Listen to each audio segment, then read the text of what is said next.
السلام علیکم ورحمۃ اللہ وبرکاتہ۔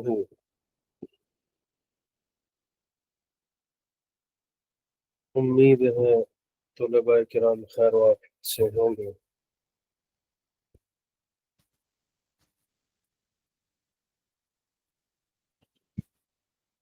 دعا پڑھیں گے سب سے پہلے۔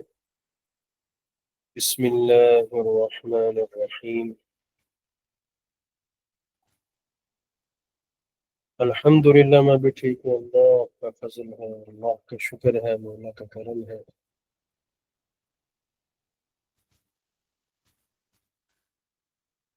ہاں جی، ایسا ہی ہے، کچھ چھٹیاں آ گئی تھی بیچ میں، انشاءاللہ چلتا رہے گا سلسلہ۔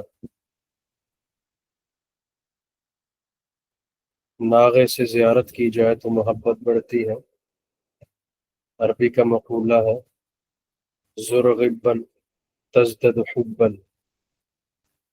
کہ ناغے کے ساتھ ملو تو اس سے تعلق صاف رہتا ہے۔ اللہ تعالیٰ آپ سب کو مامون رکھے، حفاظت میں رکھے، جہاں بھی آپ حضرات رہیں۔ لا الہ الا اللہ۔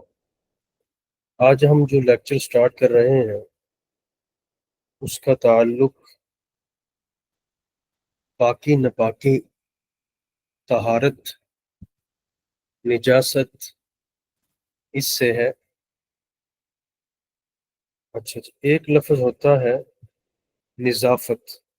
کچھ چیزیں آج لکھنے سے متعلق ہیں، آپ حضرات اپنے پاس نوٹس بناتے جائیے گا، میں لکھواؤں گا زیادہ چیزیں آج آپ کو۔ میرے خیال ہم نے دعائیں نہیں پڑھی، ہم دعائیں پڑھ لیتے ہیں۔ بسم اللہ الرحمن الرحیم۔ رب زدنی علما، رب زدنی علما، رب زدنی علما، رب اشرح لی صدری ویسر لی امری واحلل عقدة من لسانی یفقہ قولی۔ اللہم صل علی سیدنا ومولانا محمد وبارک وسلم۔ جی، ایک کنسپٹ ہے ہماری سوسائٹی میں نظافت کا۔ نظافت کہتے ہیں صفائی ستھرائی کو، اور ایک ہمارے کنسپٹ ہے طہارت کا۔ طہارت کہتے ہیں پاکی ناپاکی، اور نظافت کہتے ہیں صاف ستھرائی کو۔ یعنی یہ ممکن ہے کہ کوئی چیز نظیف ہو، صاف ہو دکھنے میں، لیکن پاک نہ ہو۔ لیکن دوسری طرف یہ بھی ممکن ہے کہ کوئی چیز پاک ہے لیکن وہ بظاہر میلی دکھ رہی ہے، لیکن ہے پاک۔ بالکل کلینلی نیس آئے گا اسی میں۔ ویسٹ کا کلچر نظافت پہ تو زور دیتا ہے، طہارت پہ نہیں وہ فوکس کرتا بات کو۔ دوبارہ میں عرض کروں گا، نظافت کہتے ہیں صاف ستھرائی کو، طہارت کہتے ہیں پاکی ناپاکی کو۔ ایک بات۔ دوسرا فرق، نظافت کا تعلق ہوتا ہے کلچرل ویلیوز سے، طہارت کا تعلق ہوتا ہے شریعت سے۔ شریعت بتاتی ہے کہ یہ چیز پاک ہو چکی ہے یا نہیں۔ ایک چیز بظاہر وہ صاف ہے لیکن شریعت کی نظر میں وہ ناپاک ہے، تو شریعت نے اس کو جو ناپاک کہا اور پاک کرنے کا جو طریقہ بتایا، اسے طہارت کہیں گے۔ اور جو دکھنے میں پاک ہے، دکھنے میں صاف ہے، بے شک وہ پاک نہیں ہے، تو اسے نظافت سے تعبیر کیا جا سکتا ہے، لیکن اسے طہارت نہیں کہا جا سکتا۔ یہ ایک بڑا اچھے سے فرق یاد رکھیے گا۔ جی بالکل، زبردست، اچھا۔ اب میں نے کچھ چیزیں آپ کو لکھوانی ہیں، نوٹ کرتے جائیے گا، بڑی اہم ہے۔ میں گفتگو پہلے نپاکی پاکی سے شروع کروں گا، یعنی شریعت کے نظر میں، اور پھر ہم جائیں گے کہ اس نپاکی کو پاک کیسے کرنا۔ ٹھیک ہے جی، اس نپاکی کو پاک کیسے کرنا۔ تو نجاست، فلت یا فلٹ، اس کی جو ابتدائی طور پہ دو قسمیں ہیں، لکھ لیجئے گا اپنے پاس، حقیقی اور حکمی۔ حقیقی اور حکمی، پہلے حقیقی بڑے کاف سے دو ڈاٹس والا، اور حکمی چھوٹے کاف سے۔ ٹھیک ہے جی، حکمی اور حقیقی یہ دو قسمیں ہیں۔ سب سے پہلے نپاکی کی یہ دو قسمیں۔ حقیقی کسے کہتے ہیں؟ میں بالکل عوامی سطح پر آ کر یہ سمجھانے کی کوشش کروں گا۔ بالکل میں اس میں مطلب ایسے الفاظ نہیں بولوں گا جو ہیوی ہوں گے اپنے مطلب کے اعتبار سے، لٹریچر کے اعتبار سے، یعنی علماء عموماً ان الفاظ کو بولتے ہیں، لیکن ہمیں چونکہ یہاں پہ بات کو سمجھانا مقصود ہے، تو میں انشاءاللہ ایسے الفاظ عرض کروں گا کہ آپ کو سمجھ آ جائیں گے۔ حقیقی نجاست کون سی ہوتی ہے؟ حقیقی نپاکی، original, which can be seen، جس کو دیکھا جا سکے، جو نظر آتی ہو، یہ نجاست حقیقی ہے اسلام کی نظر میں۔ نجاست کہتے ہیں نپاکی کو، ٹھیک ہے جی، اور وہ نپاکی جو شریعت نے بتائی ہے، ٹھیک ہے جی، اسے کہا جاتا ہے نجاست حقیقی، which can be seen، جو دکھتی ہو، ہم دیکھ سکتے ہیں اس کو، ٹھیک ہے جی، یہ ایک قسم ہوگی۔ دوسری قسم حکمی، یعنی جی بالکل ایسا ہی ہے، جس کو دیکھ سکیں۔ حکمی کیا ہے؟ حکمی ایسی نجاست ہے کہ جو دکھتی نہ ہو، نظر نہ آتی ہو، لیکن ہے ناپاک شریعت کی نظر میں، ٹھیک ہے جی، جیسا کہ وضو کا ٹوٹا ہوا ہونا یا غسل کا واجب ہونا۔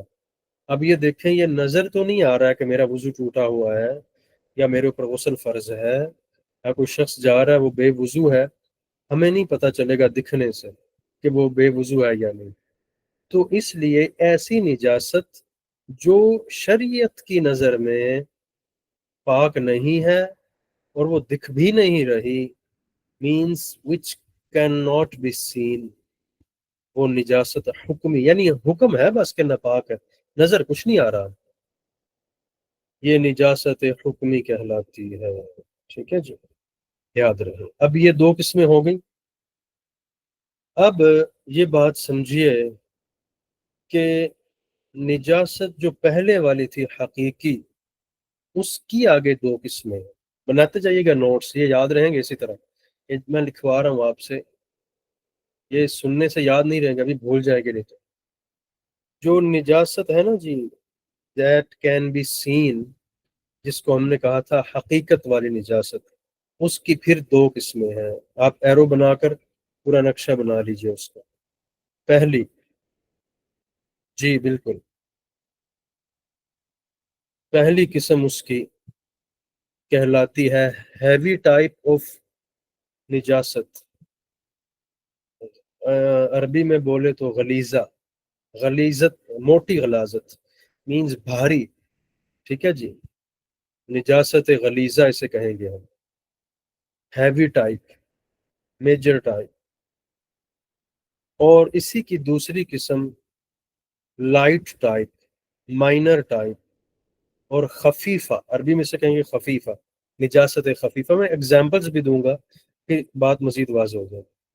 تو سب سے پہلے ناپاک چیز کو شریعت میں کہتے ہیں ایسی چیزیں جو ناپاک ہو تو نجاست والی کہلاتی ہیں، نجس کہتے ہیں، نجس کہتے ہیں۔ اور دوسری چیز نجاست کی یعنی ایک بڑی قسم حقیقی اور دوسری قسم حکمی. جو نجاست حقیقی ہے اس کی ڈیفینیشن یہ ہے جس کو دیکھا جا سکے آنکھ سے، اور نجاست حکمی وہ ہے جو نظر نہ آتی ہو، بس شریعت نے کہہ دیا ہو کہ اب یہ بندہ ناپاک ہے، اب اس کا وضو نہیں ہے یا اس پہ غسل فرض ہے. اب حقیقی کی طرف اگر واپس آئیں، جو پہلے والی تھی جو دیکھی جا سکتی ہے، اس کی دو قسمیں ہم نے پڑھی، ہیوی ٹائپ اور لائٹ ٹائپ. ہیوی ٹائپ کو عربی میں کہیں گے غلیظہ، اور جو مائنر ٹائپ ہے اسے ہم کہیں گے خفیفہ. ٹھیک ہے جی.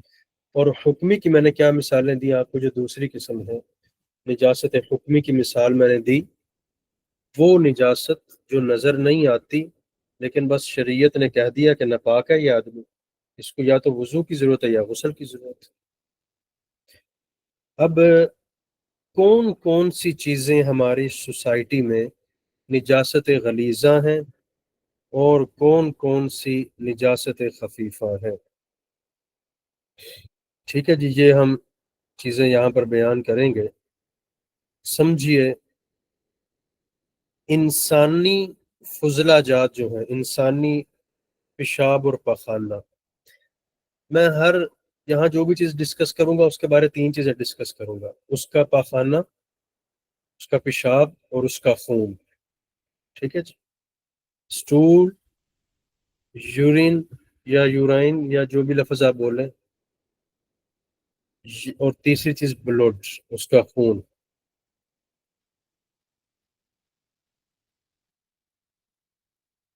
نجاست انسانی جو ہے نا جی، انسانی پاخانہ، انسانی پیشاب، ٹھیک ہے جی، اور انسانی خون، یہ تینوں چیزیں نجاست غلیظہ ہیں. یہ پہلے لکھ لیجئے، انگلش میں لکھ لیں، اردو میں لکھ لیں، جیسے بھی نقشہ بنا لیں. آخر میں ان کا حکم بتاؤں گا کہ نجاست غلیظہ کا کیا حکم ہے، نجاست خفیفہ کا کیا حکم. تو اگر آپ کو آپ کے سامنے اس وقت یہ موجود ہوگی تو حکم کا بھی سننے کا فائدہ ہوگا کہ اگر ہمارے جسم کو لگ جاتی ہے تو کیا حکم ہے، کیا تعلق ہے اس کا. تو انسانی خون، انسانی پیشاب، انسانی پاخانہ، یہ تینوں چیزیں نجاست غلیظہ ہیں، ہیوی ٹائپ ہیں نجاست کی، جو سین نجاست تھی، دیٹ کین بی سین. اچھا، آگے چلیے. حرام جانور، حرام جانور، حرام جانور جو نہیں کھائے جاتے. شاید میں نے یہ ڈسکس کیا کہ نہیں کیا کہ کون سے جانور کھائے جاتے ہیں اور کون سے نہیں کھائے جاتے. میرا خیال ہے ہم نے قربانی کے معاملے میں اس کو ڈسکس کیا تھا تھوڑا بہت. ٹھیک ہے نا جی. تو اب وہ جو حرام جانور ہے، شکریہ ملیحہ سلمہ، جو حرام جانور ہیں ان کا پاخانہ، ان کا پیشاب اور ان کا خون، یہ بھی نجاست غلیظہ. حرام جانوروں کی بات کر رہا ہوں. ٹھیک ہے جی. پاخانہ بھی، پیشاب بھی اور خون، یہ نجاست غلیظہ. اب آئیے حلال جانوروں کی طرف. حلال جانوروں کا پاخانہ اور خون یہ نجاست غلیظہ ہے، اور ان کا جو پیشاب ہے یہ نجاست خفیفہ، چھوٹی قسم ہے نجاست کی. حلال جانوروں کا پیشاب یہ مائنر یا خفیفہ یا لائٹر قسم کی نجاست ہے اسلام کی نظر میں.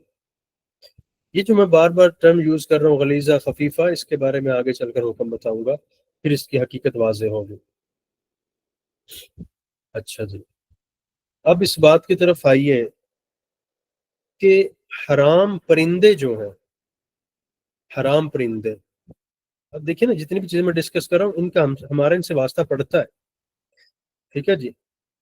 تو حرام پرندے جو ہیں ان کا جو پاخانہ ہے، سٹول ہے، جو ان کا سٹول، وہ نجاست خفیفہ ہے، حرام پرندوں کا پائخانہ، چیل، کوا، یہ جو اس طرح کے جو حرام پرندے ہیں ان کی نجاست خفیفہ ہے۔ ٹھیک ہے جی، بڑا اہم لیکچر ہے، خصوصاً بچیوں کے لیے بھی بلکہ سبھی کے لیے بھی، کیونکہ گھر میں جو صفائی کرتے ہیں، برتن دھوتے ہیں، کبھی ان میں پرندے منہ مار جاتے ہیں، کبھی بلی اس میں منہ مار جاتی ہے۔ ہم ان چیزوں کو ڈسکس کریں گے آگے چلو، ٹھیک ہے جی، بڑا اہم لیکچر ہے۔ اور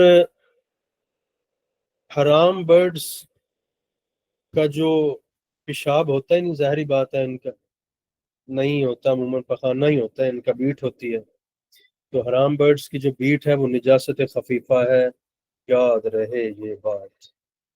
اور جو ان کا خون ہے، چیل، کوا، ہر وہ پرندہ جو نوچ کر کھاتا ہے، چونچ والا ہے اور شکار اپنا پاؤں سے پکڑتا ہے وہ، اور گوشت بھی کھاتا ہے، ایسے جانوروں کا خون بھی نجاست غلیظہ ہے۔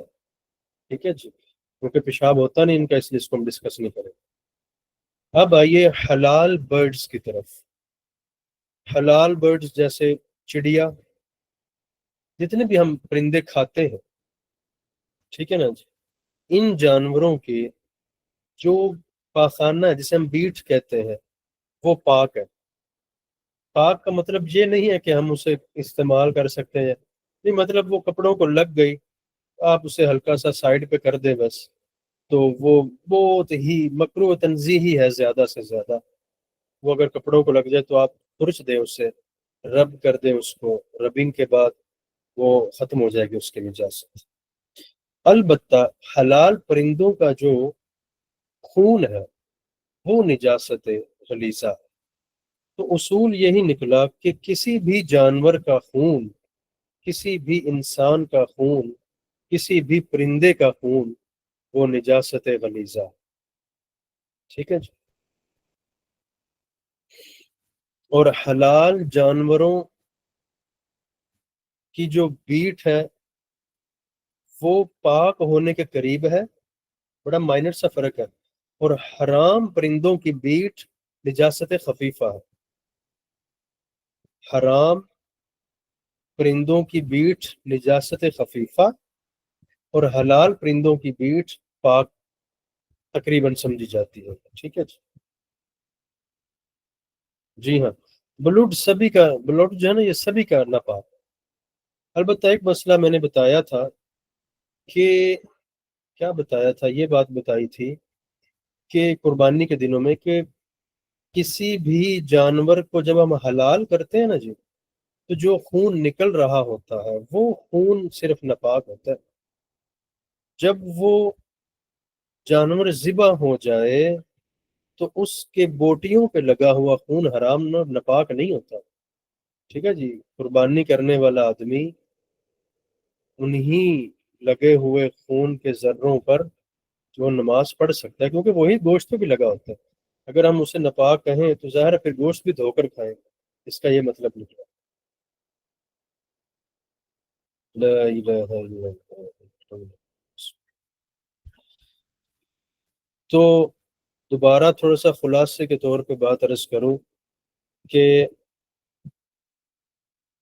ہر وہ چیز نجاست حقیقی ہے جو کہ دیکھی جا سکے، جیسا کہ پیشاب، پاخانہ، خون اور شراب، اور اسی طرح نجاست غلیظہ کی اگر ہم مثال لیں تو وہ بنے گی ہیوی ڈینس، ہیوی چیزیں جو ہوتی ہیں جن کی ڈینسٹی زیادہ ہوتی ہے، وہ جیسا کہ ہم مثال لیں ابھی سبھی کی سبھی دے چکے ہیں۔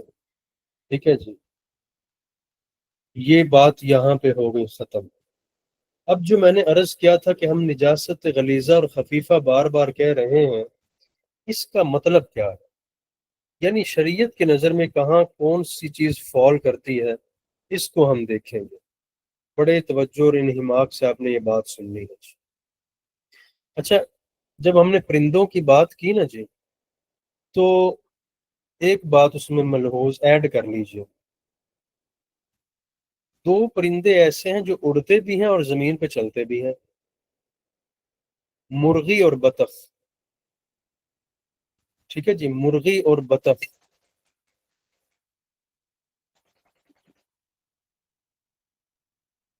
1 منٹ رکیے گا جی، میں ذرا 1 منٹ۔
جی اللہ والو، ویلکم بیک، معذرت۔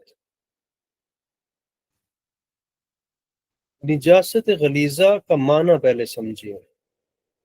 وہ ناپاکی جو ہم نے جیسا کہ ڈسکس کی، جو زیادہ سخت ہو، ہیوی ہو، اس کی ڈینسٹی بہت زیادہ ہو، اور اس لیے ہم نے اسے غلیظہ کہا۔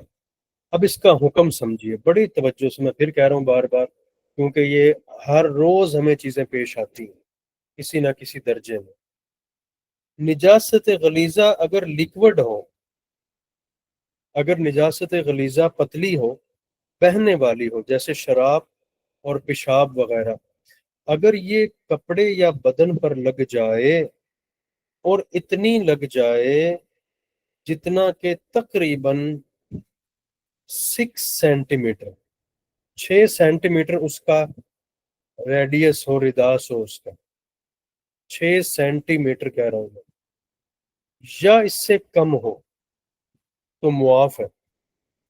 ٹھیک ہے جی، پہلے اتنا لکھ لیجئے کہ نجاست غلیظہ اگر لیکوڈ شیپ میں ہو اور وہ کہیں کپڑوں پہ لگ جائے، بدن پہ لگ جائے، تو اس کی ایریا جو اگر 6 سینٹی میٹر، اصل میں تو ہے 5.94 سینٹی میٹر، لیکن اب میں اسے 6 ہی بولوں گا تقریباً، اتنا اگر اس کا مربع سینٹی میٹر اگر وہ ہو تو وہ معاف ہے۔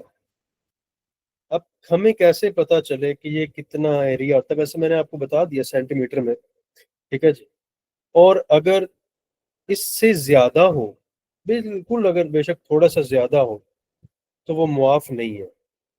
پہلی بات یہ سمجھ لیجئے، 5.94 سینٹی میٹر تک نجاست غلیظہ لیکوڈ شیپ میں ہو تو معاف ہے، اور اس سے زیادہ ہو تو معاف نہیں ہے۔ اچھا، اب معاف ہونے اور نہ ہونے کا کیا مطلب ہے؟ اب یہ بھی سمجھنا ہوگا۔ معاف ہونے کا مطلب یہ ہے کہ دھوئے بغیر بھی اگر کسی نے نماز پڑھ لی تو نماز ہو جائے گی، اگر اس کو پتہ نہیں تھا کہ اس کے جسم پہ نجاست غلیظہ لیکوڈ لگی ہوئی ہے، اور اس کی ڈینسٹی یعنی اس کا پھیلاؤ تقریباً 5.94 سینٹی میٹر ہے یا اس سے کم ہے، اس کو پتہ نہیں چلا اور اس نے نماز پڑھ لی تو نماز ہو جائے گی، دھونے کی ضرورت نہیں ہے اس کو۔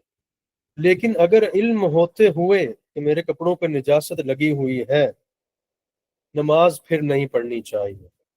ٹھیک ہے جی، پتہ ہے، پھر نہیں پڑھنی چاہیے۔ اور اگر اس سے زیادہ نجاست لگی ہوئی ہے، ٹھیک ہے جی، جو تقریباً 1 درہم کے برابر، جو درہم کا جو سائز ہوتا ہے، اب درہم کا سائز کیا ہوتا ہے جی؟ یہ جو آپ کی ہتھیلی ہے، آپ اس میں پانی لیں کھلی ہتھیلی میں، جتنا پانی ٹھہر جائے اتنا 1 دینار کا سائز ہوتا ہے۔ ٹھیک ہے جی، ایک سائز ماپنے کا انداز ہے، فقہا نے لکھا ہے۔ اگر 1 درہم کے برابر ہو اور جانتے ہوئے کسی نے نماز پڑھ لی، یعنی پتہ بھی ہے، تو پھر یہ مکروہ ہوگا، یاد رکھیے۔ اور اگر اس سے بھی زیادہ ہوئی نجاست تو پھر اس کی نماز ہوگی ہی نہیں، کیونکہ یہ جانتا تھا کہ مجھے نجاست اتنی لگی ہوئی ہے، لہٰذا اس کی نماز نہیں ہوگی، اسے دوبارہ پڑھنی پڑے گی۔ یہ بات ہے نجاست غلیظہ، لیکوڈ، اتنا اس کا وزن ہو، تقریباً 5.94 ریڈیس پہ وہ پھیلی ہو، کپڑوں پہ یا جسم پہ، ٹھیک ہے جی۔ اور اگر اس کو پتہ ہی نہیں ہے نا بالکل، تو پھر تو معاف ہے، ہو جائے گی نماز۔ اور اگر اس کو پتہ ہے تو پھر مکروہ ہے، اور مکروہ تحریمی کے درجے میں۔ اور اگر پتہ ہے اور نجاست بھی اس سے تھوڑی سی زیادہ ہے تو نماز ہوگی ہی نہیں، اسے دوبارہ پڑھنی پڑے گی، دھو کر وہ حصہ کپڑے کا، جسم کا، اسے نماز پڑھنی پڑے گی۔ اب آئیے نجاست خفیفہ کی طرف۔ نجاست خفیفہ، جو وہ نجاست جو تھوڑی سی مائنر ہے، اس سے ذرا کم ہے۔ اب مجھے بتائیے نجاست خفیفہ کیا تھی؟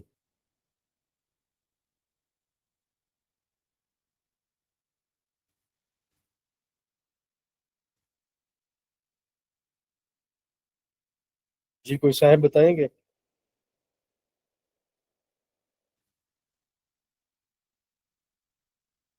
ٹھیک ہے، اس کی کوئی مثال، اگزامپل؟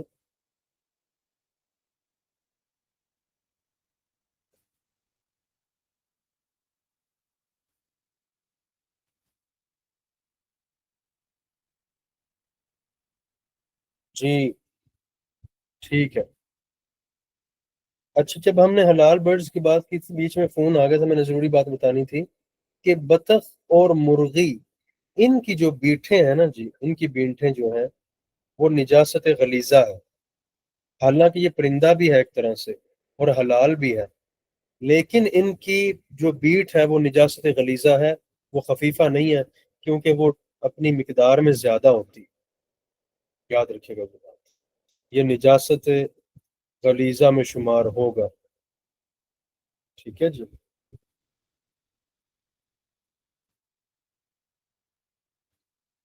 لا الہ الا اللہ۔ اب نجاست خفیفہ کی طرف آئیے۔ نجاست خفیفہ کا مطلب ہے کہ ایسی نجاست جو ہلکی پھلکی ہو، کم ہو۔ اچھا، اب اس کا حکم کیا ہے؟ اگر کپڑے یا بدن کے اوپر لگ جائے تو جس حصے یا عضو میں لگی ہے، اس حصے اور اس جسم کے پارٹ کا 1/4 پہ اگر لگی ہو تو معاف ہے، بالکل معاف ہے۔ اور اگر پورا چوتھائی یا اس سے زیادہ ہو تو پھر معاف نہیں ہے۔ مثلا آپ کی آستین ہے، کپڑے کی، قمیص کی آستین ہے، اس میں نجاست لگی ہے، تو اگر اس کی 1/4 سے کم ہو تو معاف ہے، اور اگر وہ 1/4 سے زیادہ ہے تو وہ پھر معاف نہیں ہوگی، بلکہ اس کا دھونا ضروری ہوگا، 1/4 پہ چلی جائے گی بات، ٹھیک ہے جی۔ یعنی وہاں نجاست غلیظہ میں جو علاقہ تھا وہ کم تھا، یہاں پہ زیادہ ہے۔ جس چیز پہ لگی ہے نا نجاست، اس کا اپنے 1/4 لینا ہے۔ وہ کوئی بھی ٹکڑا ہو سکتا ہے، کپڑے کا یا جسم کا۔ کبھی بعض اوقات یوں ہو سکتا ہے وہ ٹکڑا چھوٹا بھی ہو سکتا ہے، تو پھر اس کا 1/4 بھی چھوٹا بنے گا۔ اور بعض اوقات ہو سکتا ہے کہ وہ جسم کے بڑے عضو پہ لگا ہو یا کپڑے کے بڑے عضو پہ لگا ہو، تو پھر اس کا 1/4 دیکھیں گے، ٹھیک ہے نا جی۔ اس میں سہولت زیادہ ہے نجاست خفیفہ میں، اور نجاست غلیظہ کے اندر زیادہ ایزینس دی گئی ہے نجاست کے اعتبار سے، ٹھیک ہے جی۔ امید ہے یہاں تک کی جو بحث ہے وہ آپ کو سمجھ آ گئی ہوگی۔ اچھا، اب آئیے دوسری بات کی طرف۔ ہم نے کہا تھا کہ ایک اس کی دوسری قسم ہے نجاست حکمی، جو نظر نہیں آتی ہے، اور اس کی پھر دو قسمیں ہیں، ٹھیک ہے جی۔ ایک کو ہم کہیں گے میجر